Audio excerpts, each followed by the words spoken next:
Indikator Politik Indonesia merilis survei kepuasan publik terhadap kinerja Presiden Prabowo Subianto selama hampir 2 tahun kepemimpinannya.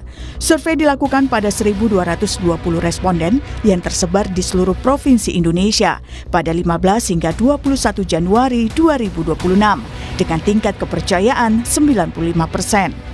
Hasilnya, sebanyak 13% responden menyatakan sangat puas dan 66,9% menyatakan cukup puas terhadap kinerja Presiden Prabowo.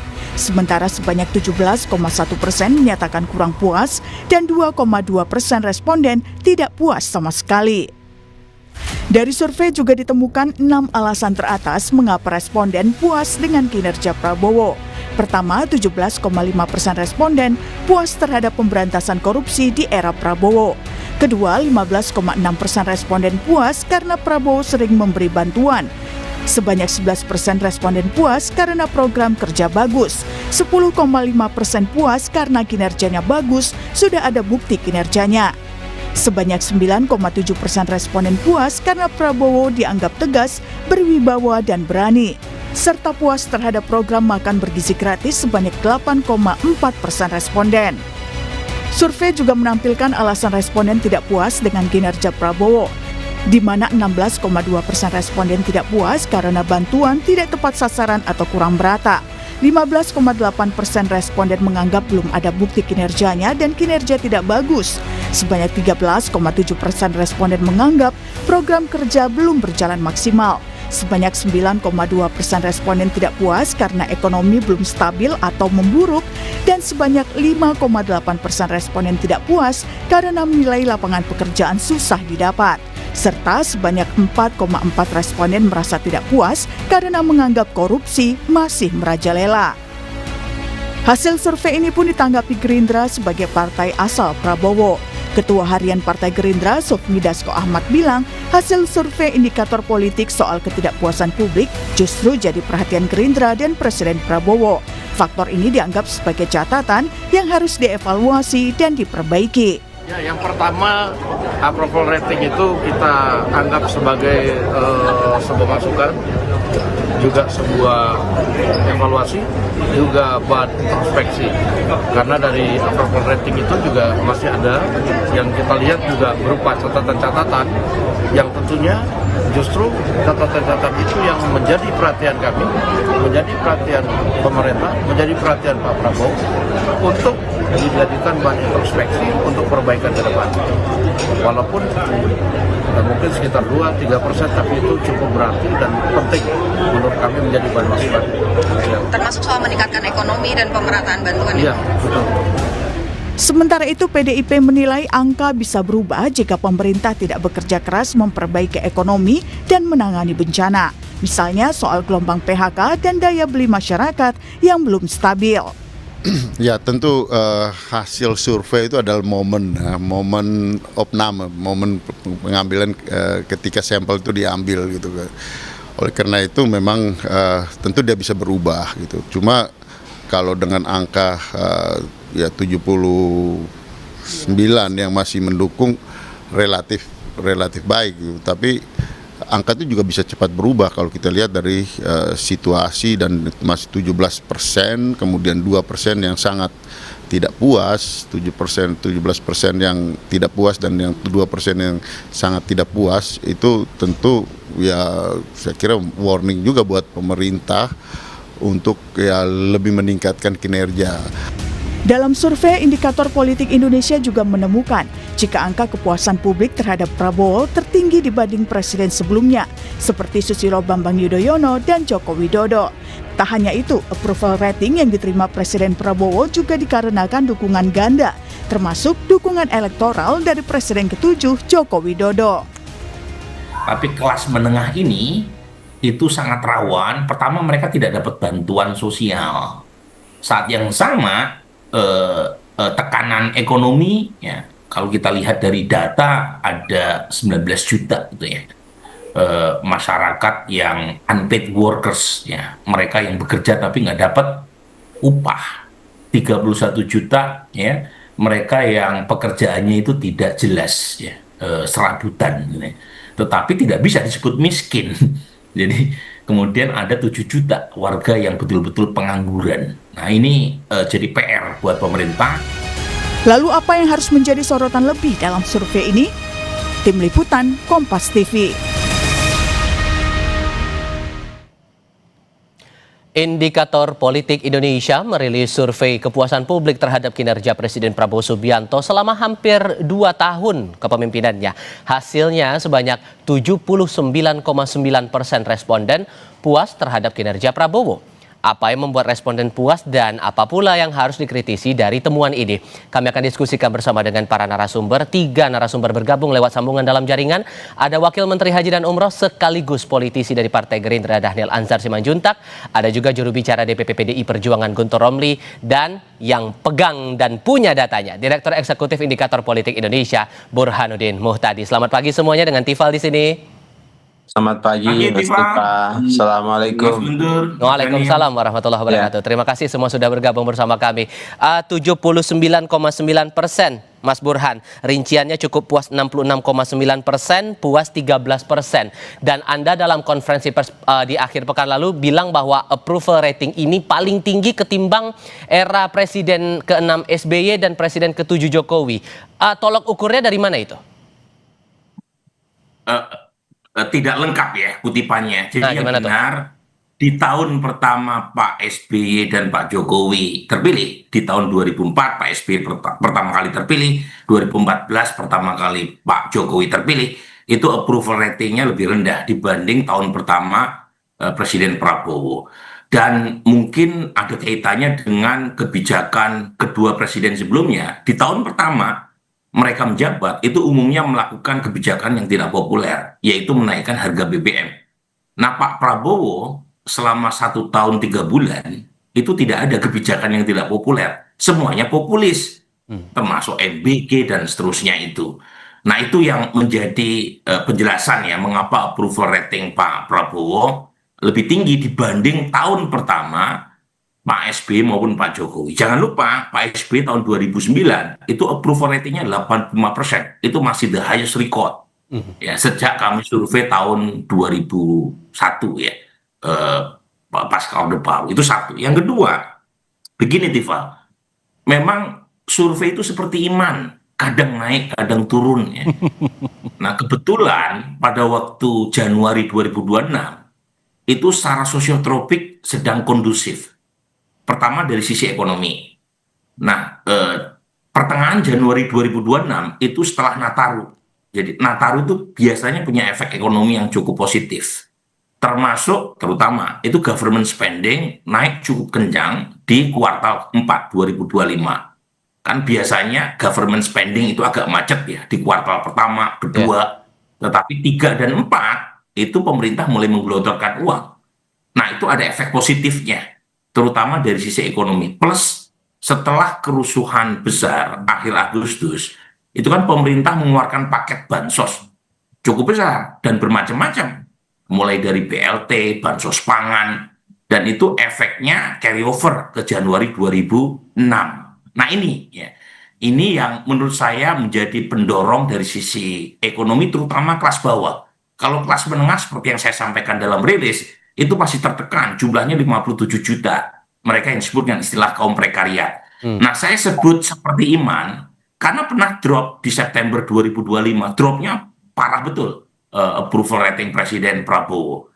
Memang terjadi recovery hanya dalam waktu 1,5 bulan, terutama di bulan Oktober. Nah, itu berlanjut sampai Januari 2006. Nah, ini alasan yang pertama yang menjelaskan mengapa approval ratingnya tinggi. Yang kedua, itu kalau ditanya 79% mengapa mereka puas, mayoritas menjawab karena Presiden Prabowo dianggap sukses memberantas korupsi. Nah, ini yang kedua. Nah ini memang ketemu ya dengan narasi Presiden Prabowo selama 1 tahun lebih menjadi presiden, memberantas korupsi, dan itu diikuti oleh institusi-institusi penegak hukum yang ada di bawahnya. Tentu tidak ada yang sempurna. Persis seperti yang kita temukan dalam survei, terutama justru dalam program yang menjadi andalan pemerintahan Pak Prabowo. Meskipun 72% masyarakat puas dengan MBG, tapi 61% masyarakat yang terjalin melalui responden kami itu menganggap implementasi program MBG tidak bersih dari korupsi. Jadi ini program yang menyedot dana yang sangat besar, yang menjadi signature-nya pemerintahan Pak Prabowo, tetapi masyarakat mendeteksi bau tidak sedap. Jadi menurut saya kalau pengen menaikkan kembali approval rating Presiden Prabowo, itu justru implementasi integritas program MBG itu yang harus jadi sasaran utamanya. Karena melibatkan dana yang sangat besar, kemudian juga trade-off-nya besar, ya, karena bersifat universal coverage, jadi mengambil anggaran dari pos lain. Jadi kalau kemudian banyak masuk ke kantong-kantong pribadi, tidak kepada para beneficiary menerima manfaat, tentu yang akan dirugikan bukan hanya rakyat, tapi juga citra positif Presiden Prabowo. Tapi kita juga perlu lihat ada data 19,3% nih, Bang Daniel, yang masih merasa tidak puas. Salah satu poin yang top 5 yang saya tangkap dari rilis yang dikeluarkan indikator, masalah bantuan tidak tepat sasaran, belum ada kinerja yang dianggap belum bagus seperti yang kita lihat di layar kaca saat ini, belum ada bukti kinerja, kemudian proker yang belum maksimal, ekonomi belum stabil, lapangan kerja susah. Ini juga yang ditangkap oleh publik dalam survei yang dikeluarkan indikator kali ini. Sejauh mana mencermati angka ini dan bagaimana untuk menindaklanjuti angka yang masih belum puas ini buat Gerindra? Ya, Mas Diva, memang hampir di setiap rapat-rapat internal, baik rapat kabinet, kemudian termasuk kemarin pada saat HUT Partai Gerindra, Pak Prabowo selalu menyampaikan beberapa istilah beliau itu self-correction.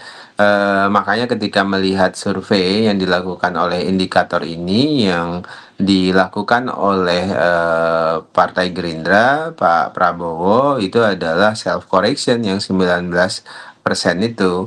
Capaian hampir 80% approval rating dari publik itu adalah sesuatu yang positif dan jalan positif lah untuk menuju perbaikan yang lebih masif di masa yang akan datang. Namun tentu catatan yang paling penting diperhatikan adalah yang 19% itu, dan deretan masalah-masalah yang anggaplah itu beberapa hal yang harus diakselerasi, diperbaiki oleh pemerintahan Pak Prabowo itu menjadi perhatian khusus beliau. Tadi saya sebutkan seperti pada HUT Gerindra, pada pertemuan-pertemuan tertutup, kemudian di sidang kabinet, Pak Prabowo selalu melakukan evaluasi terkait dengan itu. Seperti disampaikan oleh Mas Burhan tadi, memang Pak Prabowo melakukan paradoksal dalam konteks ekonomi politik. Biasanya memang 5 tahunan itu ekonomi politik, siklus ekonomi politik tahun-tahun pertama itu adalah kebijakan-kebijakan non populer yang tidak populis, tapi Pak Prabowo melakukan hal yang sebaliknya. Jadi tahun-tahun pertama semuanya adalah kebijakan-kebijakan populis yang sasarannya adalah kelompok-kelompok paling rentan, paling miskin, kemudian paling tidak dapat akses pendidikan, pangan, dan sebagainya.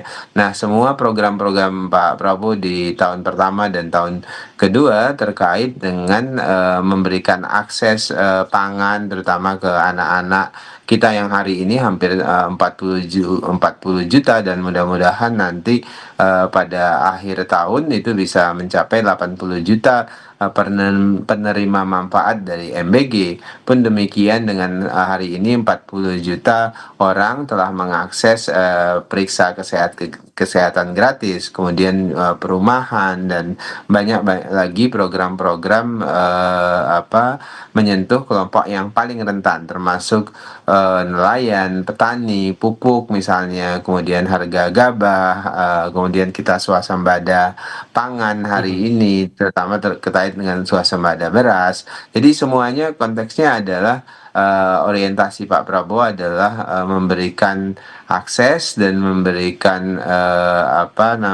kecukupan untuk mereka-mereka yang sangat rentan.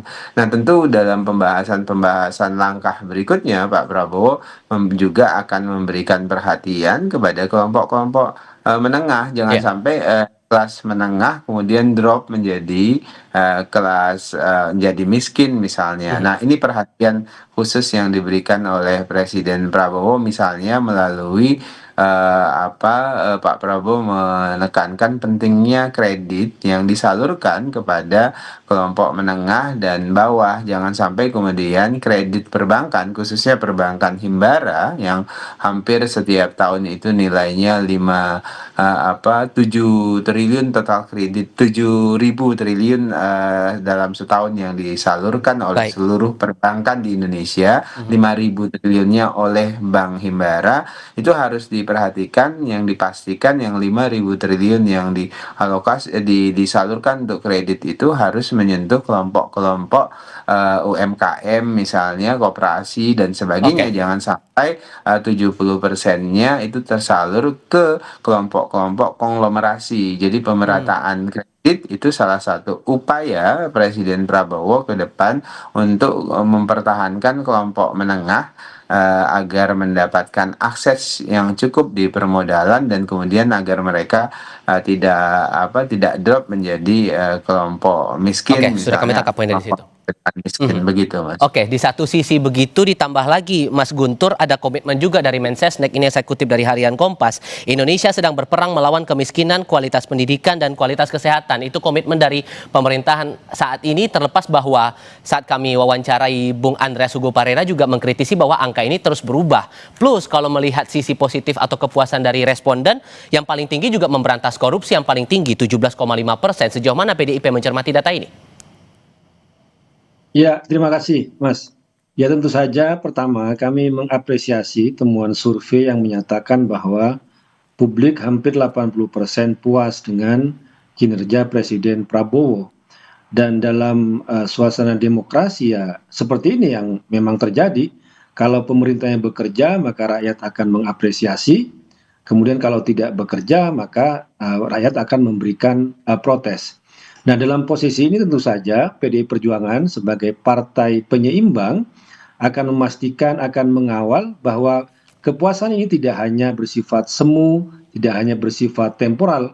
Jadi apa yang disampaikan oleh Bang Andreas Hugo Parera, bahwa survei merupakan potret dari temporal ketika itu dilakukan survei pada tanggal-tanggal tersebut, atau dalam bahasa Bung Burhan tadi seperti iman yang bisa bertambah dan berkurang, maka kami juga selain mengapresiasi tentu saja juga mengingatkan bahwa jangan puas dengan angka kepuasan yang sedemikian tinggi, dan juga mendorong bahwa kepuasan itu tidak hanya kepada soal statistik, ada 80 yang puas, 20 tidak puas, tetapi harus benar-benar kepada kepuasan yang berkualitas.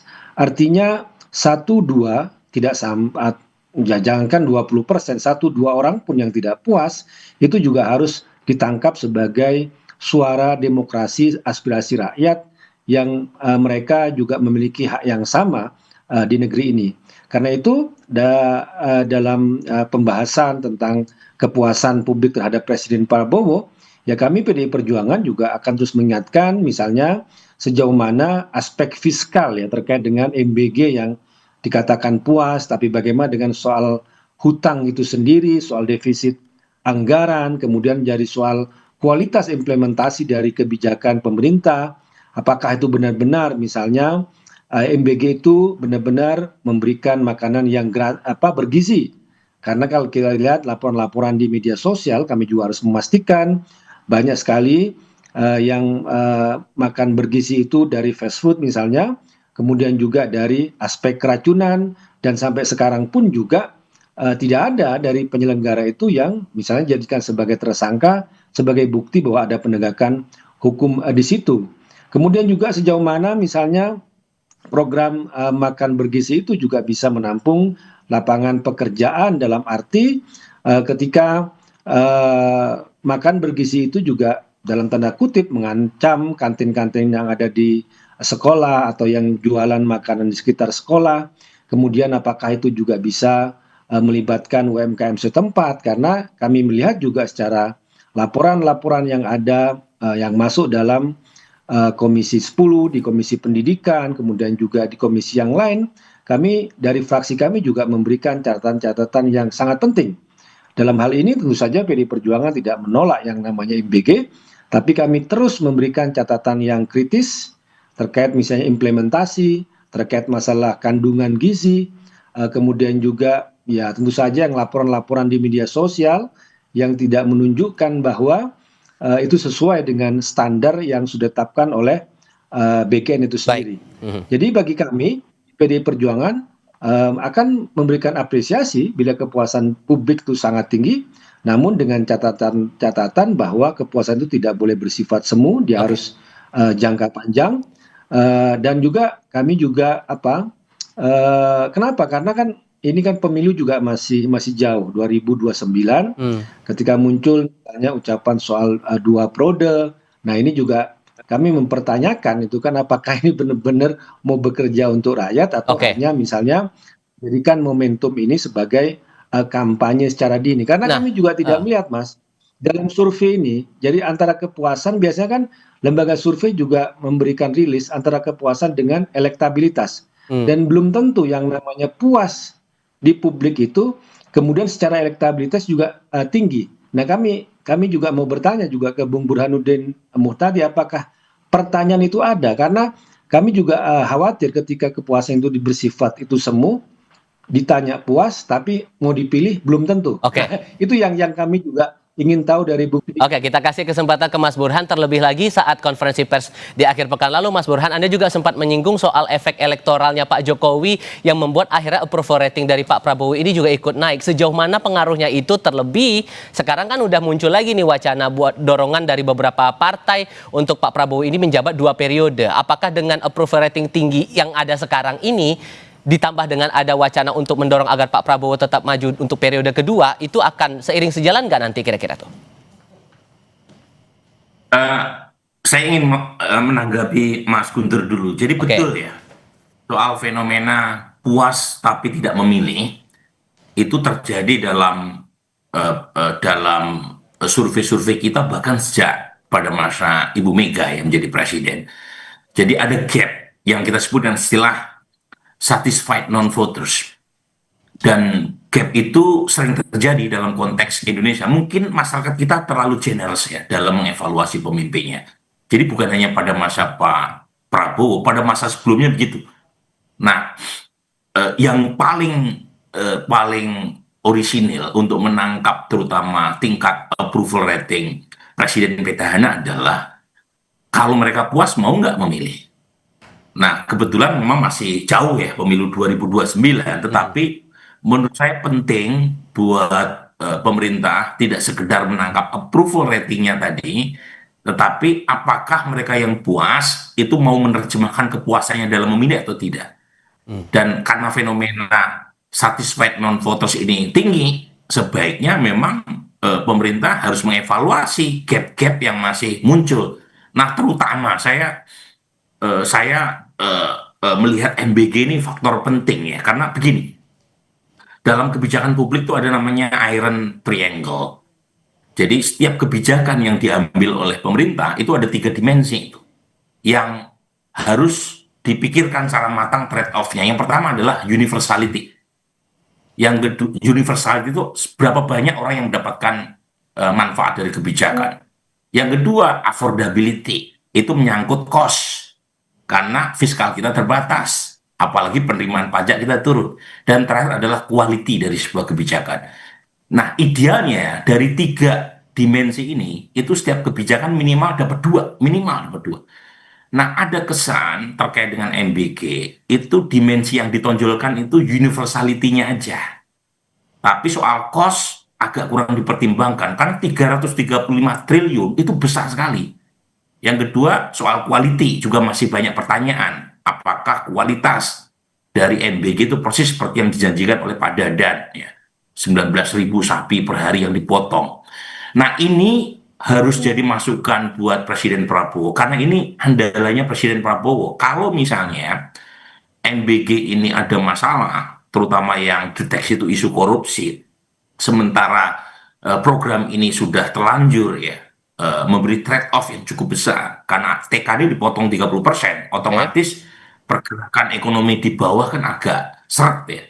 Nah, jangan sampai program yang besar ini bermasalah karena sudah banyak trade off yang harus dilakukan oleh Presiden Prabowo. Jadi pengawasan itu penting. Jadi kalau soal nanti Tifal 2029, saya sudah sampaikan di Kompas TV beberapa hari lalu, itu sangat tergantung oleh dua hal. Yang pertama adalah Pak Prabowo itu masih memasang Mas Gibran nggak sebagai cawapresnya. Kalau misalnya Mas Gibran ternyata tidak lagi dipasang sebagai cawapres Pak Prabowo, ya ada kemungkinan Pak Jokowi mencari opsi lain, apalagi di saat yang kedua nih, yaitu aturan main berkaitan nominasi capres dan cawapres itu sudah ditiadakan oleh MK. Jadi opsi sekarang lebih banyak. Nah, lebih banyak buat aktor politik. Jadi ruang bermainnya lebih banyak, lebih cair, dan karenanya ya opsi yang tadi ya, misalnya apakah karena kan saya sudah sampaikan waktu itu cawapres itu satu ya buat Pak Prabowo atau buat calon presiden yang lain, tapi yang mau jadi cawapres banyak. Nah, pertanyaannya kalau nggak dipilih ngambek nggak tuh?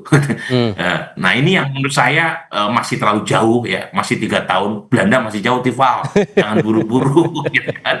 Jadi kita ngomong kualitas kebijakan Presiden Prabowo dulu untuk kepentingan publik yang lebih luas, dan tentu untuk kepentingan Pak Prabowo dalam rangka menjaga approval ratingnya. Melihat data ini Bang Daniel, terutama ada efek ekor jas dari peran Pak Jokowi mendukung pemerintahan Pak Prabowo sehingga akhirnya dapat approval rating sebesar itu 79,9%, plus masalah wacana Pak Prabowo diusahakan untuk maju di periode kedua, ini bakal dipertimbangkan lagi nggak kira-kira buat Gerindra barengan sama Mas Gibran untuk di periode kedua nanti?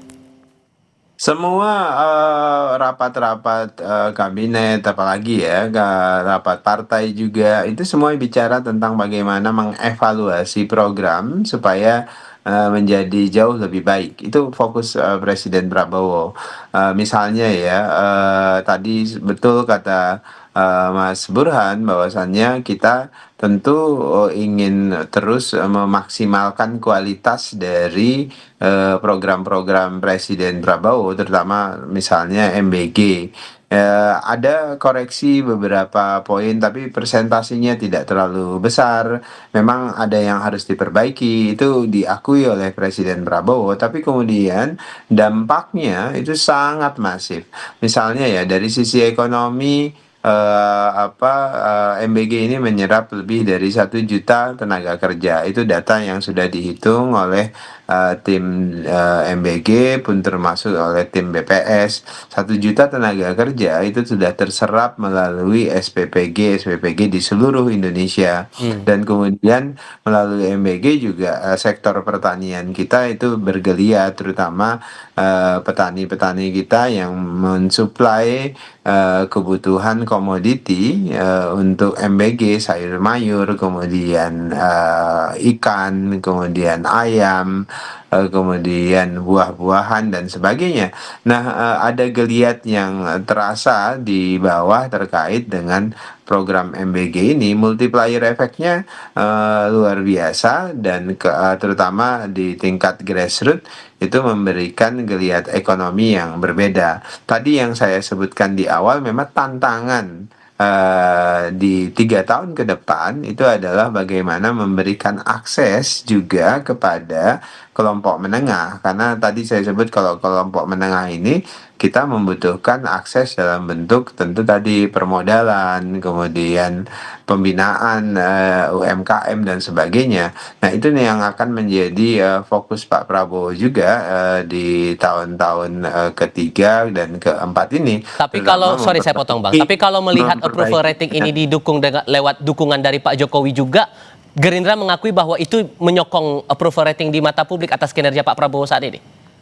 sepanjang pengetahuan saya, sepanjang pendengaran saya nggak pernah mendengar ada pembahasan terkait dengan potensi elektoral, siapa yang punya dampak, siapa yang tidak punya dampak. Gitu. Semua pembahasan itu fokus pada bagaimana supaya program-program pemerintah ini punya dampak untuk rakyat langsung dari semua segmentasi kelompok masyarakat.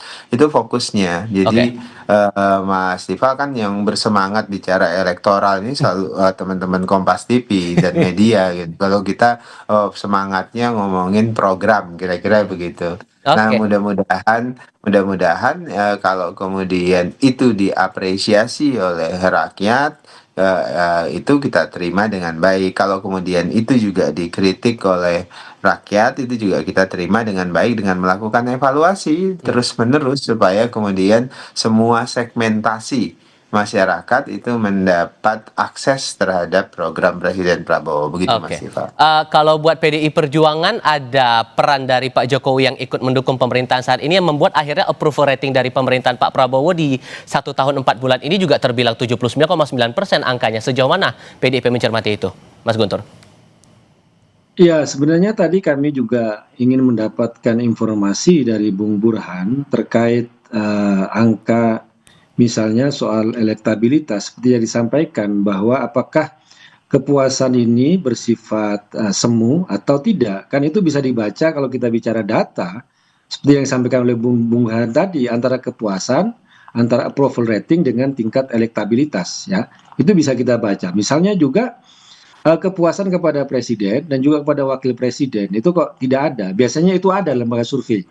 Puas ke Presiden Prabowo segini, ke wapresnya itu segini, kemudian ke kabinetnya itu segini, ke menteri ini segini. Kalau kita mau bicara soal kepuasan ini tidak hanya untuk katakanlah pamer saja, tapi mau menyikapi lebih kritis.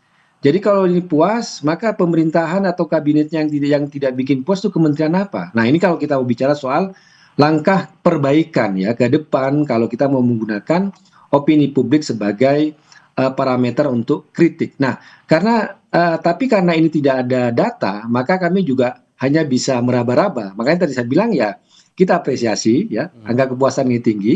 Cuma kami juga tetap akan melakukan pengawasan, memberikan peringatan. Jangan sampai misalnya kepuasan ini hanya bersifat semu saja. Kemudian kalau kita mau baca data survei secara lengkap, kami tidak punya, ya kan, datanya. Seperti yang saya sebutkan tadi, kepuasan kepada presidennya itu berapa, kepada wakil presidennya itu berapa, kepada kabinetnya, kementerian ini itu berapa. Jadi kita tuh bisa menangkap secara lebih detail ya terkait dengan masalah kepuasan. Kecuali kalau kepuasan ini hanya menjadikan sebagai alat campaign saja di tengah misalnya dalam beberapa terakhir ini setelah misalnya survei itu dilakukan, bagaimana pemerintah juga bergabung dengan BOP yang di situ bermasalah dari sistem struktur, Trump menjadi ketua seumur hidup, memiliki hak veto, kemudian di situ ada kewajiban untuk membayar 17 triliun ya. Kemudian juga ada peristiwa seorang anak yang bunuh diri di Ngada di NTT. Kalau kita bicara soal tempo dari survei itu kan temuan-temuan belakangan juga ikut mempengaruhi terhadap opini masyarakat. Oke, singkatnya poinnya itu adalah catatan kami. Tapi intinya adalah yang ingin kami tegaskan bahwa kami apresiasi. Masyarakat puas kami apresiasi. Yang bisa kami katakan dari PDI Perjuangan sebagai politik penyeimbang adalah jangan sampai ini hanya menjadi kepuasan yang semu saja. Dia harus berjangka yang panjang. Kami juga melihat pada implementasi dan juga dari data survei yang juga kami belum menemukan data-data yang lebih lengkap untuk memberikan komentar yang lebih detail. Itu Mas. Kalau bicara kan 20% itu di mana sih, di kabinet mana sih, di kementerian apa sih, kan kita juga harus menemukan hal itu. Begitu Mas. Baik, Mas Burhan, Bang Daniel, Mas Guntur, terima kasih banyak ya sudah mau bergabung dalam diskusi kami pagi ini. Sehat selalu semuanya. Selamat pagi. Terima kasih. Terima kasih Mas Guntur. Kami punya berita lainnya untuk Anda usai jeda, Saudara. Jelang Ramadan, harga daging ayam potong di pasar tradisional Kota Malang melonjak. Lonjakan harga daging ayam ini terjadi sejak 3 hari terakhir. Tetap di Kompas TV.